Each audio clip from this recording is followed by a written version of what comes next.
안녕하세요, 여러분. 반재경입니다. 지금 저희가 특별기획 두 번째 사랑의 하늘 아버지라는 제목으로 앤드루 워맥 목사님의 The True Nature of God이라는 책을 가지고 함께 공부하고 있습니다. 오늘은 4장 하나님의 선물 영생이라는 제목인데요. 아마 저는 하나님의 선물 영생을 누리는 조건 영혼 몸의 이해 이렇게 해서 여러분들과 나눌 것 같습니다.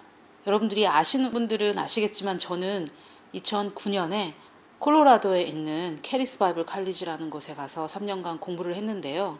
앤드루 워맥이라는 목사님께서 설립하신 학교고, 거기에서 저는 우리 한국교회의 저의 형제 자매들, 또 하나님의 귀한 자녀이신 여러분들께 이 영혼 몸에 대해서 나눌 수 있는 그런 특권과 영광을 하나님께서 저에게 주신 것에 대해서 너무 감사드리고, 또 제가 처음에 한국에 돌아올 때는 얼마나 많은 분들이 이것을 받아들이고 이해하실까 이렇게 걱정도 하고 했지만, 제가 생각했던 것보다 많은 분들이 이 말씀에 대해서 반응하시고 또 받아들이시는 것 같아서 굉장히 마음이 기쁘고 즐겁습니다.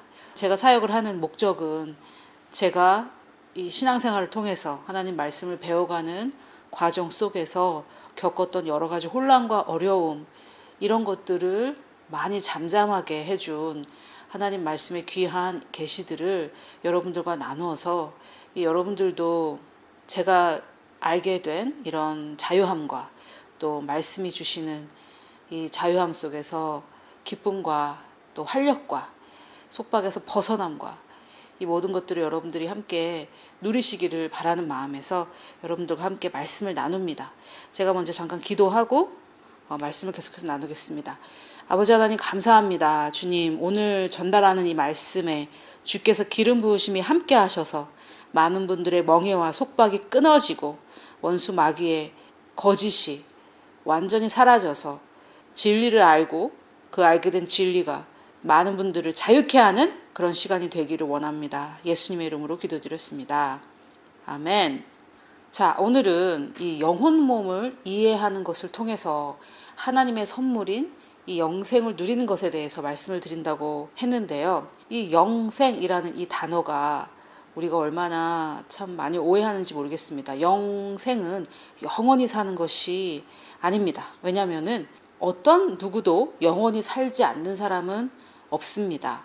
다만 어디에서 영원히 사는가, 그것이 문제겠죠. 예수 그리스도를 영접하고 구원을 받은 사람은 천국에서 영원히 살지만, 그렇지 않은 사람들은 지옥에 떨어졌다가 또 더 끔찍한 것은 둘째 사망의 때에 불못이라는 곳으로 옮겨집니다. 지옥과 불못은 같은 곳이 아니고요. 지옥보다 더 괴롭고 하나님께서 사람들을 보내려고 만드신 곳이 아닌데 그곳에 가게 되죠. 그래서 이렇게 좀 큰 그림으로 이 하나님 말씀을, 진리를 바라볼 수 있으면 우리의 그 삶의 자잘한 문제들은 정말 작은 문제로 바뀌는데요. 정말 중요한 것은 우리가 예수 그리스도의 그 희생과 예수 그리스도의 사랑으로 우리는 구원을 얻게 되었고, 이 영혼을 하나님과 함께 하나님의 임재 가운데에서 보낸다는 것, 이 놀라운 선물을 거저받았다는 것, 여기에 우리가 좀 더 깊이 거해야 되겠고, 또 그렇지 못한 사람들, 그분들에게 이 놀라운 복음을 전달하는 일을 좀 더 적극적으로 해야 되지 않나 하는 생각이 듭니다. 그런 큰 그림을 보지 못할 때 우리 삶에 굉장히 자잘한 문제들이 더 커지는 그런 것을 여러분들도 많이 발견하셨을 텐데요. 아무튼 이 요한복음 3장 16절에서 약속하신 이 영생은 지금까지 설명드렸듯이 영원히 사는 것은 아닙니다. 누구나 다 영원히 살기 때문입니다. 자, 그렇다면 하나님의 말씀은 이 영생을 뭐라고 설명하는지 하나님의 말씀으로 좀 한번 다시 설명을 보겠습니다. 요한복음 17장 3절에 보면 요한복음 3장 16절을 썼던 동일한 인물 요한이 이렇게 말합니다. 영생은 곧 유일하신 참 하나님과 그가 보내신 자 예수 그리스도를 아는 것이니이다, 이렇게 말하고 있습니다. 여기에서 여러분 영생이라는 말에 헬라어의 뜻을 한번 보도록 하겠습니다. 이 헬라어의 영생, 영원한 생명, 영원한 생명이라고 했을 때 여기서 이 생명은 죽지 않고 사는 이런 생명이라기보다는 life의 생명이라는 뜻도 있지만 인생이라는 뜻도 있죠. 삶이라는 뜻이 있습니다. 그래서 이것을 헬라어 원어에 따라 볼 때는 정말 사람들이 부러워하는 에너지가 충만하고 성공하고 형통하고 그 말 많은 번영이 넘치는 그런 삶을 조회이라고 합니다. 여기서 영생할 때 생에 해당되는 단어죠. 그리고 영생할 때 이 영은 영원한 eternal이라는 말인데요. 여기서 eternal이라고 했을 때에는 eternal이라고도 번역이 됐고 everlasting이라고도 번역이 됐는데요. 영생할 때 영으로 번역된 이 말은 헬라어 원어로 찾아보면 시작도 없고 끝도 없다라는 그런 말입니다. 그래서 영원하다라고 했을 때 우리는 끝없이 계속되는 그런 것들을 생각하는데 정말 그러면은 뭐 몇백만 년, 몇백억만 년을 계속 사는 건가? 그렇지 않고요. 시작이 없고 끝이 없다라는 것은 사실 시간이라는 것에 지배받는 우리 인간이 이해하기가 조금 힘든 개념인데 제가 개인적으로 이해하기로는 하나님의 어떤 타이밍이라고 생각이 들어요. 이 영생할 때 이 영자는 영원한이라는. 그래서 이 사람의 시간, 처음이 있고 끝이 있고 이런 사람의 어떤 시간 개념이 아니라 하나님의 시간 개념이죠. 여러분, 저는 이 땅에서의 삶에 우리가 너무 갇혀서 사는 것은 하나님의 뜻이 아니라고 생각을 하고요. 항상 천국을 바라보고 우리는 언젠간 인류의 마지막이 있고 한 개인의 마지막이 있기 때문에 항상 천국에 갈 것을 생각하면서 살아야 된다고 생각을 합니다. 오늘도 당장 예수 그리스도께서 오실 수 있는 가능성이 있다는 것을 알고 그것을 준비하는 삶을 살아야 된다고 생각하는데요. 그렇게 했을 때 이 세상의 문제들이 굉장히 작아지는 그런 효과도 있지만 무엇보다도 지금 내가 이 땅에서 무엇을 해야 되는지 이것을 분명하게 알 수가 있습니다. 그런데 천국에 가게 되면 그 천국이 어떤 곳인지 이런 것들에 대해서 우리가 잘 알지 못하고 성경에 어느 정도 정보는 있지만 우리가 충분하게 알 만큼 그렇게 정보는 많이 있지를 않습니다. 그리고 그 정보에 대해서 계시록에 나와 있는 부분이라든지 이런 거에 대해서 많이 묵상하는 분들도 별로 안 계신 것 같아요. 그래서 천국에서는 지금 우리가 사는 것처럼 이런 24시간이 있고 계속해서 이것이 진행된다 이렇게 생각하시는데 저도 이 천국에서 영원이라는 시간은 굉장히 길기 때문에 그것을 준비해야 된다 이렇게 생각을 했었지만 사실 천국에서의 시간은 지금 우리가 가지고 있는 이 시간 개념, 과거, 현재, 미래 이런 시간 개념이 아닐 거라는 생각이 듭니다. 이 영원할 때 이 eternal, everlasting으로 번역된 이 단어가 시작도 없고 끝도 없고 이런 뜻이기 때문에 아마도 우리가 지금 생각해낼 수도 없는 그런 시간 개념이라는 생각이 들고요. 우리가 천국에 갔을 때 그럼 끝도 없이 어떻게 살지? 이런 생각을 지금 우리는 3차원에 살기 때문에 하지만 그 영원이라는 시간으로 들어가고 나면 아마 과거, 현재, 미래라는 것이 없기 때문에 굉장히 다른 그런 시간의 개념이 있을 겁니다. 저는 지금과는 다를 것이다 라는 것은 유추해낼 수 있지만 사실 우리는 이 3차원에 살고 있기 때문에 영원이라는 차원을 경험할 수는 없죠. 지금 현재. 지금과는 다를 것이다 라는 것만 유추할 뿐입니다. 그래서 제가 지금 이것을 길게 설명을 드린 이유는 영생이라는 것이 eternal 또는 everlasting joy인데요. 하나님께서 우리에게 주시기 원했던 이 영생이라는 것이 영원히 사는 것만은 아니다라는 말씀을 드리기 위해서 제가 이렇게 좀 길게 설명을 드렸습니다. 그래서 요한복음 3장 16절에 보면 하나님께서 세상을 이렇게 사랑하셔서 그 예수 그리스도 독생자를 주신 그 이유가 바로 우리가 멸망하지 않고 즉 지옥으로 떨어지거나 결국은 불못으로 옮겨지는 것이 아니라 영생, 영원한 생명, eternal joy를 누리도록 하는 그것이다라는 말씀인데 이 eternal joy, 영생은 또 무엇이냐면 하나님과 예수 그리스도를 아는 것인데요. 여기서 아는 것이란 경험적 사귐을 말합니다. 그렇다면 이 말씀이 우리가 그렇게 간단하게 어린 시절에 교회 다니셨던 분들 주일 설교 암송 시간에 암송했던 이런 구절들인데, 그때 우리가 암송하고 상을 받기 위해서 암송했던 말씀 정도로 간단한 그런 말씀은 아니죠. 예수 그리스도께서 우리에게 주기를 원하셨던 것은 영생인데, 이 영생은 하나님과 예수 그리스도를 아는 것이다. 그것은 또한 시작도 끝도 없는 생명, 하나님의 생명, 하나님의 어떤 삶, 굉장히 깊이 있는 내용이죠. 그래서 예수 그리스도께서 우리에게 주신 이 영생이라는 것을 다만 굉장히 얄팍하게 이해하셔서 그냥 천국에서 영원히 죽지 않고 사는 것, 이렇게만 생각하셨을 때에는 그리스도인의 삶이, 즉 신앙생활이라는 것이 이 땅에서는 그냥 뭐 어쩔 수 없이 죽지 못해 살다가 천국에 가서야 영원히 또 그 죽지 못해 살았던 그 삶을 계속해서 하는 그런 것인가, 이렇게 신앙생활을 잘못 이해하게 되는데, 신앙생활이라는 것은 그렇지 않고 바로 이 영원한 생명, 시작도 끝도 없는 영원한 하나님적인 생명을 가지고 누리는 삶인데, 이것을 우리가 천국에 가서 또 우리의 인생을 살 것인데요. 그것이 바로 이 하나님을 알고 예수 그리스도를 아는 것입니다. 이게 정말 제가 지금 무슨 어려운 철학을 말하는 것이 아니라 점점 오늘 설교를 통해서 여러분들이 더 깊이 이해하실 수 있을 겁니다. 갈라디아서 4장 4절에 보면 때가 참에 예수께서 이 땅에 오셨다고 말씀하셨는데, 예수님께서 이 땅에 오셔서 십자가를 지시고 장사되었다가 3일 만에 다시 부활하시고 승천하셔서 성령님을 우리에게 보내주셨습니다. 그렇게 해서 예수님께서 구속사역을 마무리하셨는데, 그 이후로 이 지구상에는 정말 이전에 없었던 놀라운 새로운 시대가 열렸습니다. 바로 마지막 아담의 시대입니다. 둘째 아담, 마지막 아담, 신인류, 새로운 피조물의 시대입니다. 이게 너무 놀라운데요.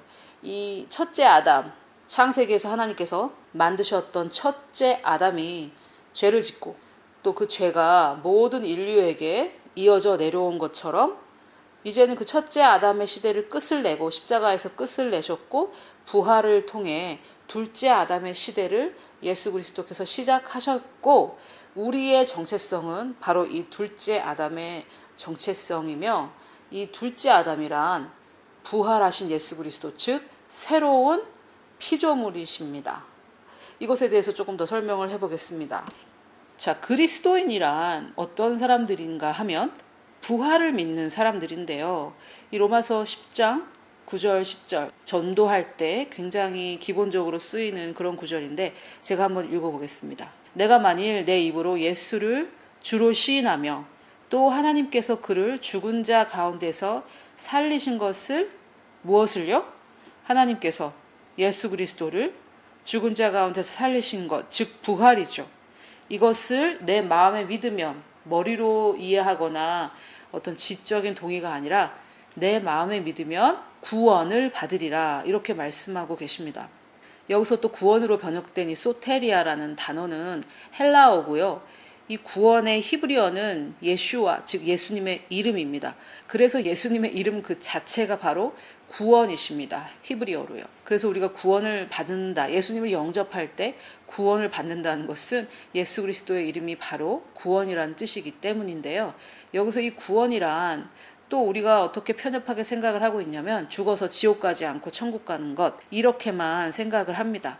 즉 영생이라는 것이 지금 시작되는 것이 아니라 죽고 나서 시작되는 것이라는 굉장히 편협한, 얄팍한 그런 생각이죠. 그런데 이 구원이라는 뜻에는 죄로 인해 잃어버렸던 그 모든 것이 다시 회복되는 것을 말하고 있기 때문에, 죄에서 구원받고 죄의 결과, 즉 가난, 마귀의 속박, 질병, 저주, 이런 모든 것에서 구원을 받는 것을 이 소테리아, 구원이라고 합니다.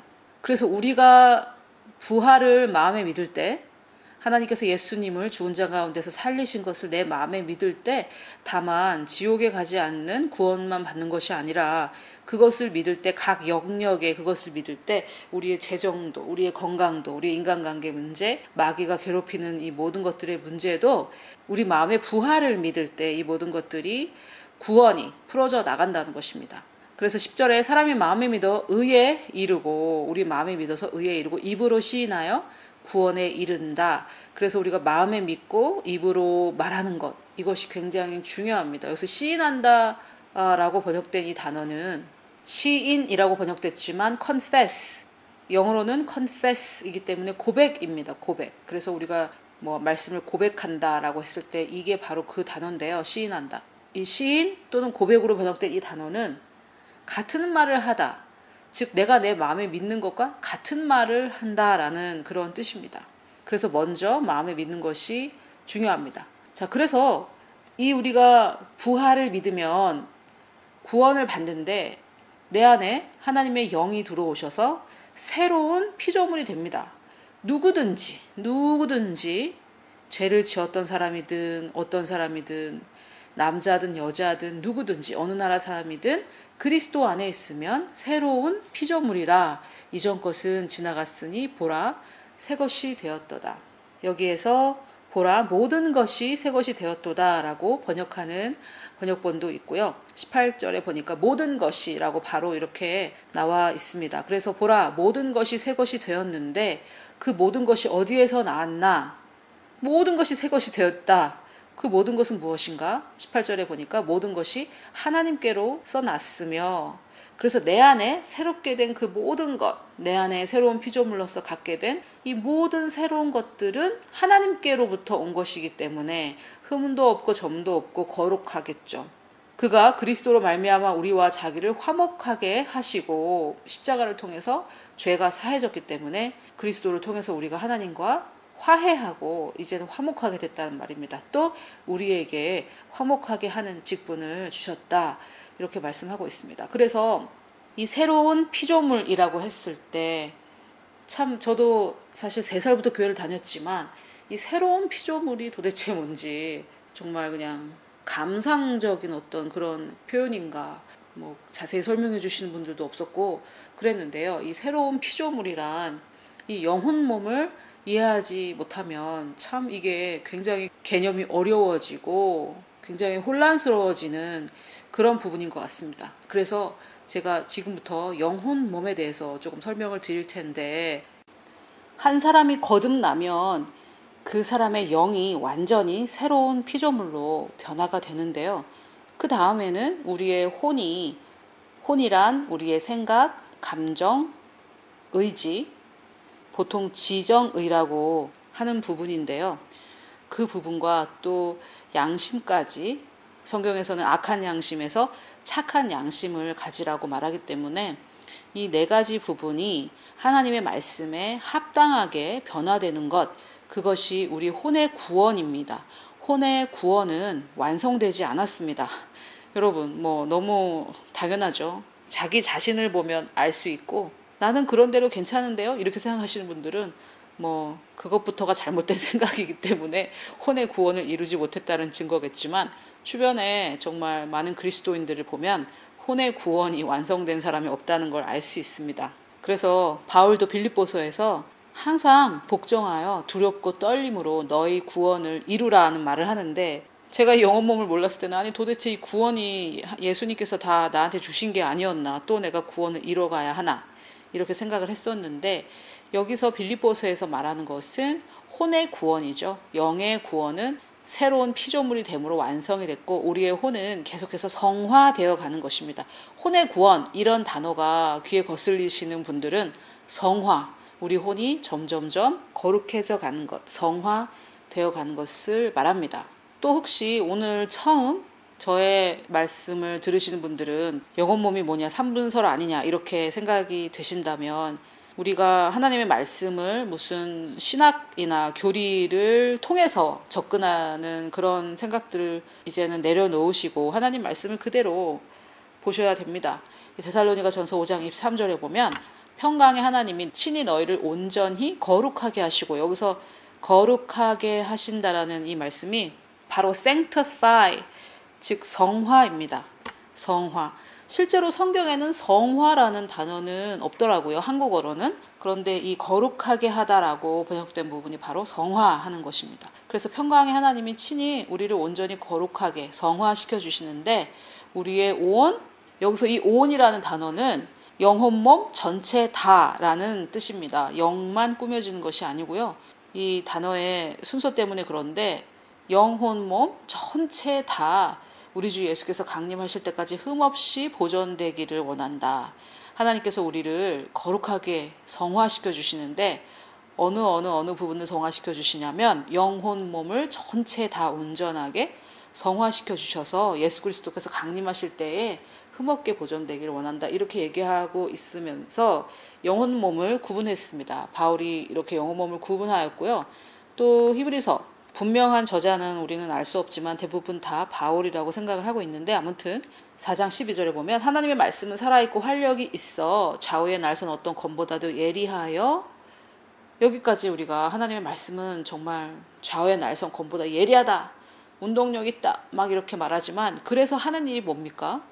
혼과 영과 및 관절과 골수를 찔러 쪼개기까지 한다. 여기서 관절과 골수는 히브리서는 지금 계속해서 제사에 대해서 얘기를 하는데요.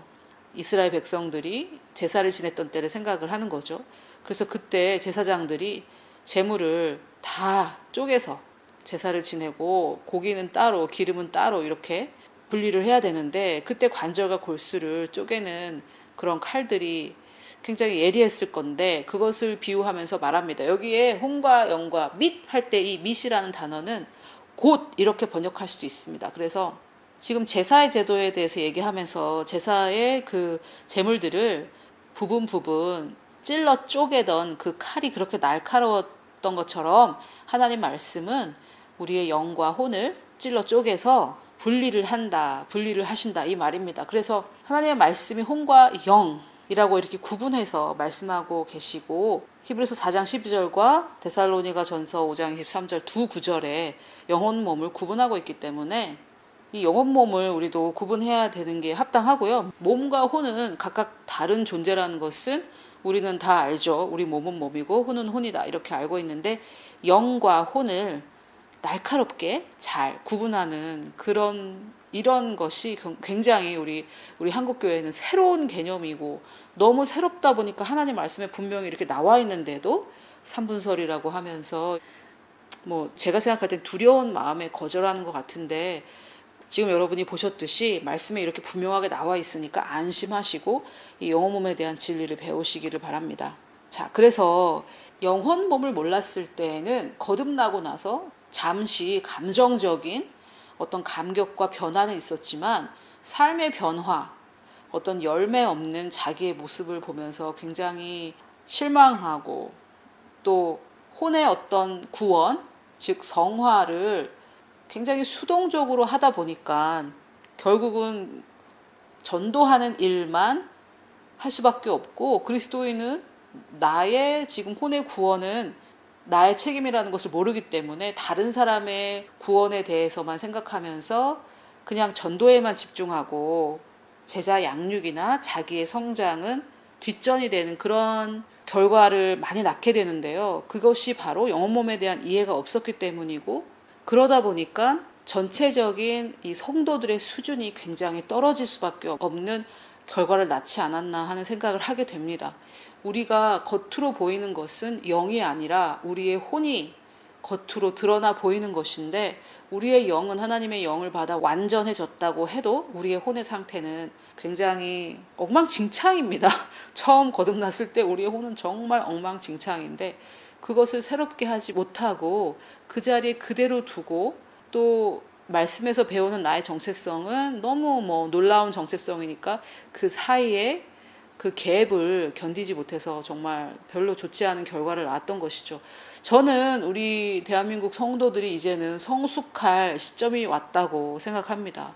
이제는 자기의 성공이라든지 자기의 어떤 번영과 형통에만 집중하지 말고 그런 것도 중요합니다. 하나님은 우리가 좋은 것을 갖기를 원하시는데 그것뿐만이 아니라 우리가 좀 더 우리의 혼이 성숙해져서 많은 사람들이 보기에 정말 그리스도인들은 정말 매력적인 존재들이구나. 나도 예수 그리스도를 믿고 싶다라는 생각을 가질 수 있게 해줘야 될 때가 됐다고 개인적으로 생각을 하고요. 그렇게 되려면 이 영혼 몸의 이해가 굉장히 중요하다고 믿습니다. 자, 그래서 우리가 새롭게 된 부분은 우리 혼이 아니고 영이다 라는 것과, 그러면 이 혼도 새롭게 되려면 어떻게 해야 되느냐. 먼저 우리 혼이 새롭게 되려면 영에 무엇을 가졌는지, 즉 나의 참 정체성은 무엇인지 그거를 알아야 내 혼을 변화시킬 대상을, 모델을, 롤 모델을 갖게 되는 것이죠. 자, 에스겔 36장 26절에 보면 이런 말씀이 있습니다. 또 새 영을 너희 속에 두고 새 마음을 너희에게 주시되 너희 육신에서 굳은 마음을 제거하고 부드러운 마음을 주신다. 이렇게 말씀하고 계십니다. 그래서 우리에게 새 영을 주시고 우리의 마음에 변화를 주시는데, 새 마음을 주시는데, 즉 우리가 새롭게 된 부분은 우리 몸과 혼이 아니라는 것이죠. 또 에베소서 4장 24절에 보면 하나님을 따라 의와 진리의 거룩함으로 지으심을 받은 새 사람을 입으라. 이런 것들은 정말 많이 암송하시고 묵상하시면 좋은 구절들인데요. 우리에게 주신 새 사람은 하나님을 따라 의와 진리의 거룩함으로 지으심을 받았습니다. 아멘. 그런데 우리가 의와 진리의 거룩함으로 살지 못하고 있죠. 그 이유는 우리의 혼이 우리의 영과 동일한 모습이 아니기 때문입니다. 또 하나님이 죄를 알지도 못하신 이를 우리를 대신하여 죄로 삼으셨다. 여러분 고린도후서 5장 21절과 같은 말씀은 정말 너무나 우리가 가지고 있던 기존의 신학에 정말 큰 충격을 가져다 주는 그런 구절인데요. 예수님께서 죄인이 되신 게 아니라 죄 그 자체가 되셨습니다. 십자가에서. 저는 예전에 왜 하나님께서 불뱀에 물린 이스라엘 백성들에게 또 불뱀 모양으로 뱀을 만들어서 십자가에 다시고 그것을 보라고 하셨을까? 정말 왜 그러셨지? 이런 생각이 들었는데 예수 그리스도께서 죄 자체가 되셔서 십자가에 달리셨습니다. 그런데 창세기에서 뱀에게 하나님께서 저주를 내리시는데, 즉 뱀은 저주받은 존재죠. 예수 그리스도께서 십자가에 달리셨을 때 갈라디아에서에 보면 나무에 달린 자마다 저주를 받은 자다 이렇게 말하고 있습니다. 즉 예수께서 우리의 모든 죄를 가지고 저주를 받아 십자가에 달리셨는데 예수께서 바로 그 죄가 되셨고 저주를 받은 자가 되셨죠. 즉 창세기에서 하나님께서 저주하신 그 뱀의 형상을 나무에 달아서 그것을 바라본다라는 것은 예수 그리스도는 하나님의 형상이지만 예수께서 십자가에서 어떤 존재가 되셨나, 즉 죄가 되셨고 저주받은 존재가 되셨다라는 것을 말하고 있습니다. 이거 여러분 너무나 놀라운 일이죠. 그런데 그렇게 하신 이유는 뭐냐? 우리로 하여금 그 안에서, 예수 그리스도 안에서 하나님의 의가 되게 하려 하심이니라. 그래서 우리는 지금 내가 죄인이냐 의인이냐, 의인이라고 하면 완전히 큰일 나는 그런 세상인데, 제가 굉장히 여러분들 이름 말하면 많은 분들이 아실 만한 조금 유명한 어떤 교수님이 어떤 단체를 이렇게 이단 정죄하시면서 우리가 그리스도 안에서 의인이라고 말한다. 우리가 죄인이지 어떻게 의인이냐. 최근 일이던데 그러면서 그런 말씀을 하시더라고요. 그래서 로마서에 정말 우리가 하나님 안에 의인이 되었다고 이런 말들이 있고, 고린도 후서에도 의인일 뿐만 아니라 하나님의 의 그 자체가 되었는데 아직도 이것이 문제가 되는구나 하는 생각이 들었습니다. 여러분 고린도 후서 5장 21절을 여러분들이 직접 자기 자신의 눈으로 자세히 쳐다보십시오. 또한 로마서 5장 19절에 보면 한 사람이 순종하지 아니함으로 즉 아담, 많은 사람이 죄인 된 것 같이 한 사람이 순종하심으로 즉 예수님, 많은 사람이 무엇이 된답니까? 의인이 되리라. 그래서 우리는 의인이 되었습니다. 예수 그리스도의 순종하심, 십자가에서 순종하심으로 말미암아 우리는 죄인이 아닌 의인이 되었습니다. 아멘. 자, 그래서 이 고린도 후서 5장 21절 같은 말씀은 정말 반드시 우리의 기초가 되고 어떤 기초석, 굉장히 기본을 이루고 파운데이션이 되는 그런 말씀이기 때문에 반드시 여러분들 묵상하시면 좋겠는데요. 의인일 뿐만 아니라 의 그 자체가 되었습니다. 그냥 의도 아니고 하나님의 의. 자, 그런데 이런 것들이 사실 우리가 그 사실에 굉장히 흥분하고 지금 너무 기쁘고 하지만 이것은 어디에서의 실제, 어디에서의 현실이냐? 이것은 우리 영에서의 실제입니다. 우리 영의 현실, 영의 실제. 왜냐하면 우리의 혼, 우리의 생각, 감정, 의지, 우리의 양심 이런 것들은 하나님의 의와 굉장히 상당히 거리가 멀지 않습니까? 그래서 이런 것들은 우리의 영의 상태, 영의 현실, 영의 실제입니다. 자, 또 요한 1서 4장 17절 같은 구절을 한번 보십시오. 이로써 사랑이 우리에게 온전히 이루어진 것은, 사랑이 온전히 이루려면 이것을 알아야 된다는 말인데요. 우리로 심판날에 마지막 심판을 말합니다. 담대함을 가지게 하려 함이니 주께서 그러하심과 같이 우리도 이 세상에서, 천국에서가 아니라 이 세상에서 그러하다.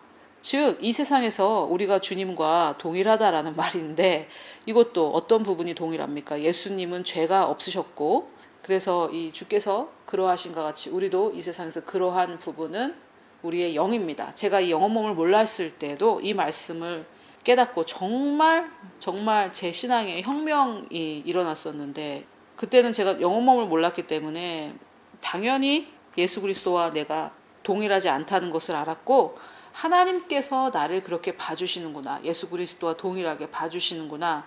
이거를 깨달았는데 영혼 몸을 알기 전에요. 그것만으로도 엄청난 신앙의 혁명이 저에게 일어났는데 우리의 영혼 몸, 우리의 존재의 3분의 1은 이미 예수 그리스도와 동일한 그런 모습이 되었다. 영에 있어서 그런 현실이 되었다. 이게 뭐 너무 놀랍죠. 지금 여러분의 안에 어떤 부분은 예수 그리스도와 동일하다는 말씀입니다.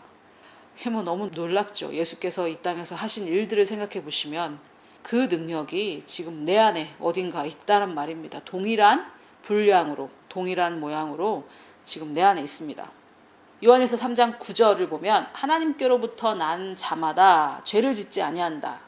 이 요한이 쓴 요한 1, 2, 3서 같은 경우는 영혼 몸을 모르고 읽으면 너무나 어렵고요. 이런 구절을 읽을 때는 아니 그러면 나는 지금 죄를 아직도 짓는데 그러면 하나님께로부터 난 자가 아니구나. 나는 마귀에게서 났나? 이렇게 또 확 헷갈리는 그런 말씀인데요. 계속해서 한번 읽어보면 이는 하나님의 씨가 그의 속에 거함이요. 하나님의 씨는 썩지 않을 것으로 된 씨, 즉 하나님의 말씀인데 예수께서 또 어떤 말씀을 하시냐면 요한복음 6장 63절에 내 말이 영이요 생명이라 이렇게 말씀하시거든요. 즉 예수 그리스도의 말씀은 바로 영입니다. 그래서 연결을 해보면 하나님의 씨는 말씀인데 예수께서 내 말은 영이라고 하셨기 때문에 즉 하나님의 씨는 하나님의 영입니다. 그래서 요한일서 3장 9절을 다시 한번 읽어보면 하나님께로부터 난 자마다 죄를 짓지 아니한다. 이는 하나님의 영이 그의 속에 거함이요 그도 범죄하지 못하는 것은 하나님께로부터 났다. 그래서 여기서 하나님께로 난 자는 영혼 몸 중에 영을 말한다고 생각을 하는데요. 그 이유는 일단 현실적으로 우리가 죄를 전혀 짓지 않는 사람이 없기 때문에 그러면 하나님으로부터 난 자가 한 명도 없는 것이 되는 거기 때문에 현실적으로도 그렇게 해석해서는 조금 안 되지만 현실적으로 말씀을 해석해서는 안 되겠고요. 요한복음 3장 6절을 보면 육으로 난 것은 육이요 영으로 난 것은 영이라고 합니다.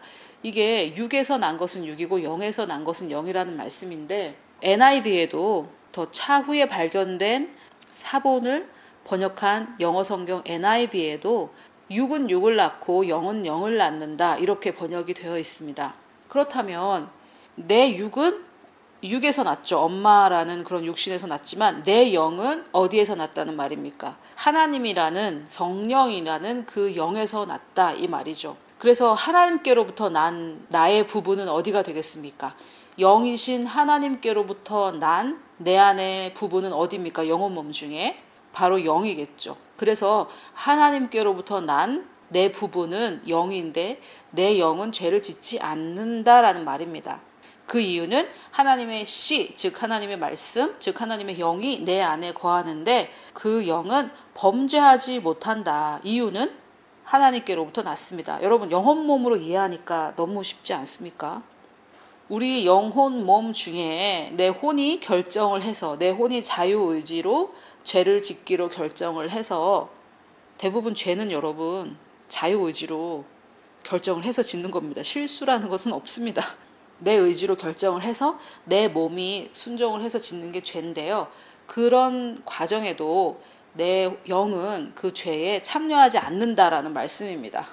여러분, 뭐라도 하나 죄에 참여하지 않는 부분이 있어야지 되지 않겠습니까? 우리는 새로운 피조물인데요. 그런데 이렇게 좀 삼분서를 부인하시는 분들은 이런 생각을 가지신 것 같아요. 영혼, 몸이 각각 다른 존재다라고 했을 때 그러면 우리는 뭐 이렇게 세 가지 존재가 동시에 존재하는 것이냐. 물론 저는 이 영혼, 몸이 운명 공동체라고 생각을 합니다. 우리가 예수님을 영접하는 순간 내 혼이 아무리 엉망진창이라고 해도 우리는 구원받은 존재가 되듯이 어느 정도 운명 공동체라는 생각은 하지만 진정한 나의 정체성은 무엇인지 그것을 좀 더 이해한다면 좀 더 쉽게 이 영혼, 몸을 이해하실 수 있을 텐데요. 처음에 하나님께서 아담을 창조하셨을 때를 생각해 보시면 하나님께서 그의 숨결, 즉 그분의 영을 아담의 코를 통해 불어넣으시기 전에는 아담에게 생명이 없었습니다. 그러면 아담의 몸이 이미 창조되어 있었지만 하나님께서 흙으로 아담을 이미 만들어 놓으셨지만 생명을 불어넣기 전까지, 그분의 영을 불어넣기 전까지는 아담은 생명이 되지 않았거든요. 살아있는 혼, 생령이 되지 않았는데 하나님께서 그분의 영을 불어넣자 아담이 살아났습니다. 그 말은 무엇이냐?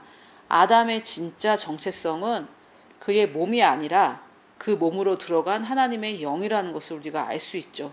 그 하나님의 숨결을 불어넣는 순간 아담이 살아났기 때문에요. 자, 그런데 그것은 창조였고요. 하나님은 재창조를 하십니다. 하나님의 영이, 아담 안에 있는 그 하나님의 영이 더 이상 인류와 함께 하지 않았고 그들의 영은 하나님께로부터 분리돼서 죽은 상태가 되었는데 우리가 예수 그리스도를 영접하는 순간, 부활을 믿고 영접하는 순간 우리 안에 영이, 성령이 들어오셔서 새로운 피조물이 됩니다. 이것을 재창조라고 하는데요. 첫 번째 창세기에서의 창조를 근거로 생각을 잘 해보시면 이 재창조가 일어났을 때 어떤 일이 일어났는지 조금 더 이해를 하실 수 있습니다. 우리가 하나님의 영이 없이도 불순종의 자녀들로, 거짓의 아비인 사단의 자녀들로 막 이렇게 잘났다고 살았죠. 그러다가 예수 그리스도를 영접해서 새로운 피조물이 되었는데 첫 번째 창조를 근거로 한번 생각을 해본다면 우리가 우리의 혼도 살아있었고 우리의 육도 살아있었지만 우리의 영은 하나님께로부터 분리되어 있었고요. 그렇게 살아있는 것 같았지만 진정으로 그것은 산 것이 아니었고 진정으로 하나님께서 만드신 그러한 피조물은 아니었던 것이죠.